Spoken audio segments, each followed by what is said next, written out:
My name is Adrienne Duckworth. I'm a nurse practitioner or an advanced practice professional at WVU Medicine in Morgantown, West Virginia.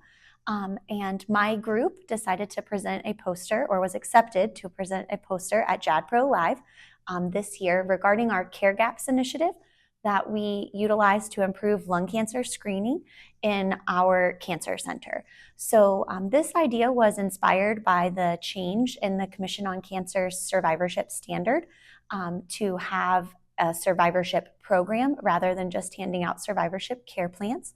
So each year we pick 3 different goals or programs that we want to develop or enhance.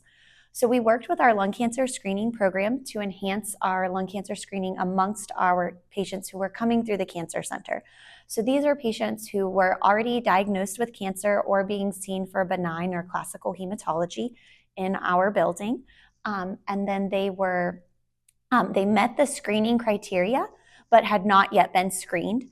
We also had exclusion criteria that, of course, if they already had a lung cancer diagnosis, or if they had had a diagnostic CT scan within the last year, that this did not trigger. So basically, we used our electronic health record to enact this, what Epic calls a care gap, that then once that triggers, that the patient meets the criteria for the United States Preventative Services Task Force recommendation for lung cancer screening, that dropped a message into an in-basket pool for our APP and an RN who work in our lung cancer screening program to then reach out to the patient and set up a shared decision-making visit so that the lung cancer screening could be completed.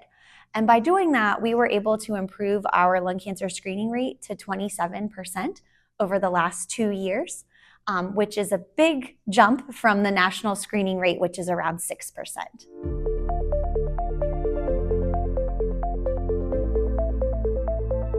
So I would say that the best thing to do is actually reach out to your IT or electronic health record contact. If you don't have one, a lot of times you can actually submit a ticket to be able to get a message back from IT and see what your institution could implement using the system that's already in place. So when we started this process, we thought that this would be a lot harder than what it actually was to get the information from Epic or from the electronic health record. But when we spoke with our Epic contact, they said, oh, this shouldn't be that difficult. We can actually set this up based on what we already have in our system that our institution had decided to turn on. It's predominantly used by primary care providers, but we wanted to make sure that our cancer patients were also being screened.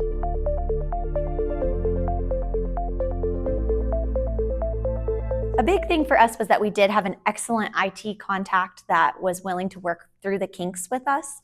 We also have an excellent APP and RN who are in charge of the reaching out to the patient. My role was as the director of our survivorship program, developing this process and then helping to work through any of the steps along the way.